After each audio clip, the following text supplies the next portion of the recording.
এজন্যই কখনো বইয়ের টাকায় হাত দিতে নেই। ভাইটি তার বইয়ের টাকায় হাত দিয়ে কট খেয়ে গেছে, এখন ভাইটিকে কে বাঁচাবে? আপনারাই দেখেন কি একটা অবস্থা। একটা সোনার কানেরটা পছন্দ হয়েছে, ওইটা কিনবো বলে টাকা জমাচ্ছি।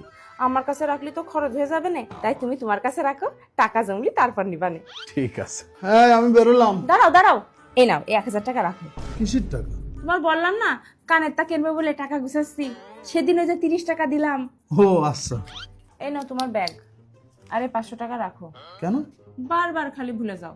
কানেরটা কিনবো বলে জমাচ্ছি নে, প্রথম দিন 30, তারপরের দিন 1000, আর আজকে 500। ও হ্যাঁ মনে পড়েছে। এই আমার টাকাটা দাও, ও হ্যাঁ দিচ্ছে। কানেরটা কিনতে যাচ্ছি। এই টাকায় কানেরটা হবে না? হ্যাঁ হবে না কেন? হ্যাঁ না, তোমার 1530 টাকা। 1530 টাকা কেন? পুরো টাকাটা দাও। পুরো টাকা? পুরো টাকা মানে আমার 30,500 টাকা দাও। 30,500 টাকা মানে? ভুলে গিয়েছো নাকি? তোমার এই যে দিলাম 30,500, 30,500 দাও। আরে তুমি আমার 1530 টাকা দিয়েছো, প্রথম দিন 30 টাকা দিয়েছো। একদম ভুলভাল বুঝাবা না, আমার টাকা মেরে খাওয়ার ধান্দা করেছো তাই না? এ নাও তোমার এই কটা টাকা তুমি নাও, আর আমার 30,500 টাকা দাও। 1530 টাকা দিয়ে 30,500 যাচ্ছে। আমারে অঙ্ক শিখাতে এসেছো না?